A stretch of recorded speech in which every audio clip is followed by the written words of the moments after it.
1977 सालापासून या देशातला भ्रष्टाचार नष्ट झाला पाहिजे, भ्रष्ट अधिकाऱ्यांनी भ्रष्टाचार नाही केला पाहिजे, यासाठी आपल्या जीवाची प्राणाची बाजी लावून पूर्ण देशभर जे फिरतायत असे प्रदीप खंडापूरकर यांनी आज लातूर शहरात मध्ये एक आंदोलन सुरुवात केलेली आहे। त्या आंदोलनाची नेमकं काय आंदोलन आहे आणि हा लढा 1977 पासून आहे ना? हो, काय सुरुवात 77 साली आणीबाणी संपल्यानंतर जनता पक्ष सरकार आलं त्याच वर्षी आम्ही भ्रष्टाचार निर्मूलन संघर्ष समिती नावाची एक संघटना स्थापन केली आणि अगोदर लातूर तालुका लातूर शहर स्वरूप होतं ते वाढत वाढत वाढत आज पूर्ण देशभर याचं स्वरूप प्राप्त झालेलं आहे आणि आज अखिल भारतीय अशा स्तरावर हे आमचं संघटन देशभर काम करत आहे। मला एक सांगा, आजचं जे भीक नव्हे निधी देणार हे काय आंदोलन आहे नेमकं?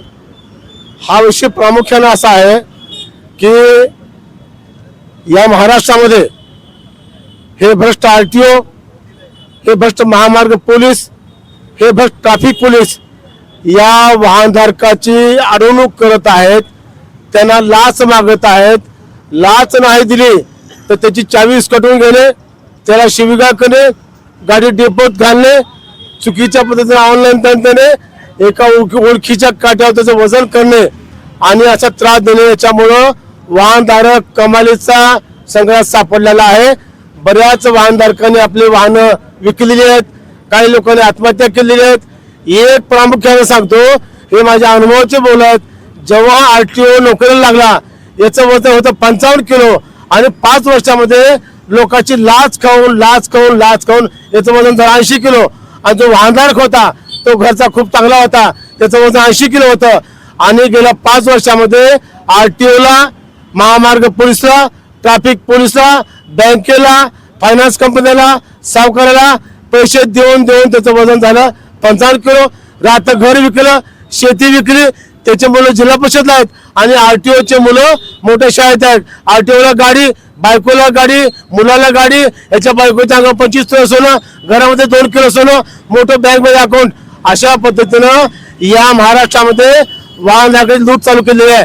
कुठलाच आमदार, कुठलाच मंत्री या वाहनधारकाच्या साथीला नाही, सगळ्याची साथ या भ्रष्ट लोकांच्या मागे आहे आणि म्हणून आता अखिल भारतीय भ्रष्टाचार निर्मूलन संघर्ष समितीला कोणी या लोकांना न्याय देणार नाही आणि म्हणून आज आमचा हा लढा आहे।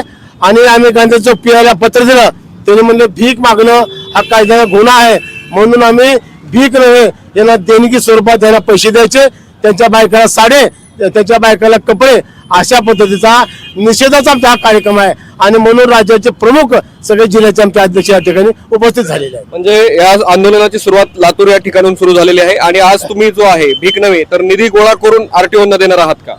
हा निधी गोळा करून आम्ही कुरिअरद्वारे आरटीओ, महामार्ग पोलीस, ट्रॅफिक पोलीस यांना साड्या, त्याच्या लेखाला कपडे आणि पैसे देणार आहोत। हे होते प्रदीप पाटील खंडापूरकर। त्यांनी जे हे आंदोलन पुकारलेलं आहे नेमकं त्याला कुठल्या वळण येणार आहे ते आपण पाहणार आहोत। व्हिडिओ जर्नलिस्ट सोबत मी परमेश्वर सोनवणे, दर्पण मीडिया, लातूर।